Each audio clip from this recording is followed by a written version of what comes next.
Before you pack your bags for Halifax in 2026, here are 5 reasons why it may not be the right move.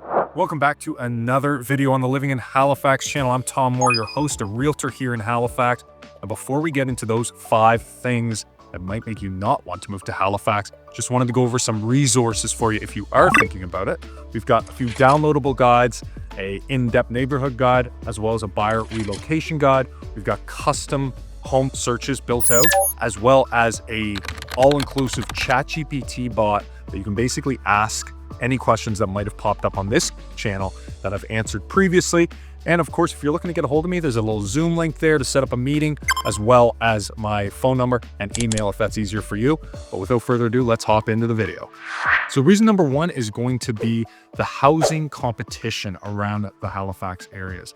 Something I've heard from quite a few buyers from outside of the province, particularly around Ontario, is over the last little while, year in some places, they've seen a real slowdown in the market. Out here, we're still seeing houses go under 30 days from them being on the market. In a lot of cases, it's below 15 days. Now, if you're looking to do a bit more of a deep dive, we've got 2 separate neighborhood market breakdowns covering kind of different topics. So check that out on the channel. But the one thing that you will notice in certain neighborhoods is that you are still seeing things go over asking. And that has a lot to do with where the house is priced, the neighborhood it's in, as well as how many people are bidding on it. Now, these over asking, we're not seeing the 100,000 over asking that we did during COVID and whatnot, but we're seeing things go for between, 5 all the way up to 50K. It really depends on the house, but that's what your realtor is there for. They're there to kind of take a deeper dive into the numbers, the metrics, and basically help you sort out where you might end up if you really must offer on a house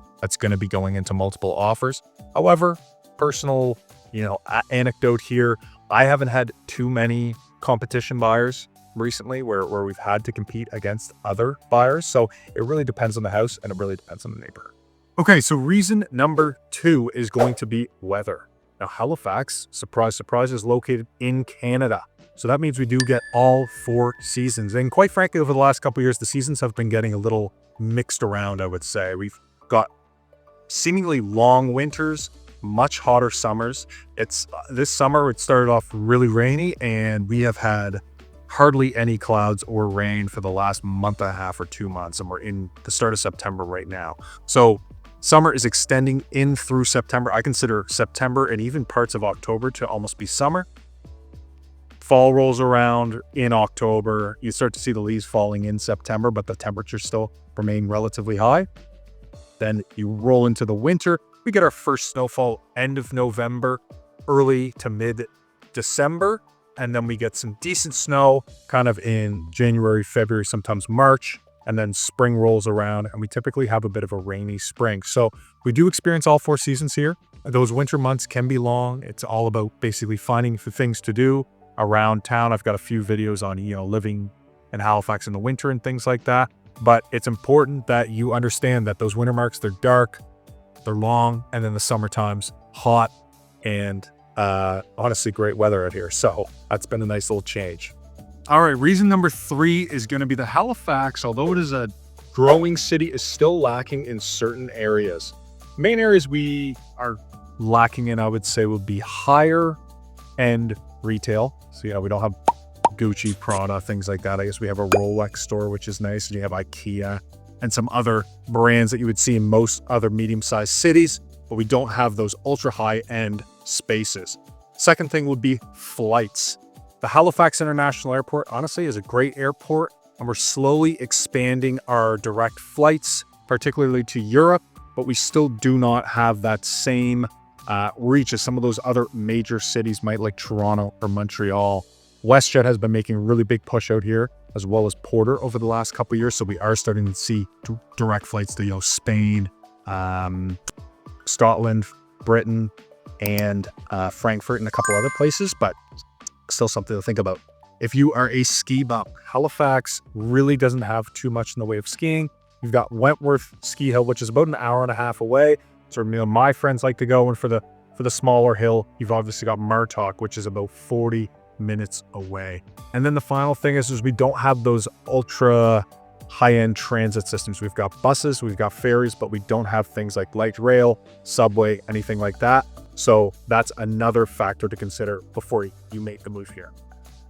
All right, so reason number 4 is going to be the job opportunities. Now, Halifax is obviously the capital of kind of the maritime provinces, but when it comes to jobs and salaries, it doesn't necessarily measure up with some of those larger Canadian cities. So our main employment here revolves around the education, so all the universities we have, healthcare, regional government for the larger government offices that kind of service all of the maritime provinces. And then obviously the other big one is military and its kind of surrounding services that are required to keep that up. However, we don't have the same economy as, say, a Toronto or even a Montreal. So it's very important that when you're planning on moving here, that you have your employment kind of sorted out. It's not something you want to do not want to move here looking for a job and then rely on yourself to find what we get here. All right, now reason number 5 is going to be healthcare. I chose this area because we've got the new hospital going in with the 4 cranes there, but let's talk about the healthcare system in Halifax. Obviously, like much of the country of Canada, we've seen a very large increase in the population over the last couple of years. And with that, we've seen certain strains on the healthcare system, particularly in the family doctor side of things, the, I guess, long-term procedure kind of side of things. And then also just the overall capacity of hospitals reaching their absolute limit. So personally, my wife, she's been on the waiting list for many years for a family doctor. Depending on who you know, kind of how things are, that can be increased. However, I have had clients with very young children who have moved here, and because they have those young children, they were able to gobble up a family doctor almost instantly. So there's different sides to that story. On the long-term care side of things, I have personally been waiting to get I used to work in the sun for years, been looking to get some of my moles checked out to check for skin cancer.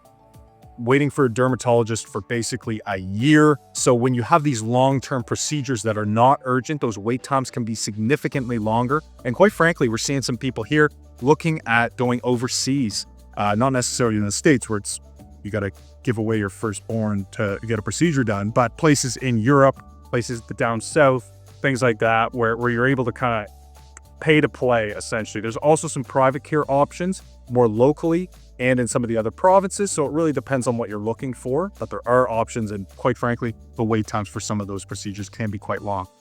Finally, we've got the emergency care. Again, I haven't been in the hospital for an emergency for years, but I have had friends who said, and I've worked there, who said it's crazy packed. It's at its absolute limit.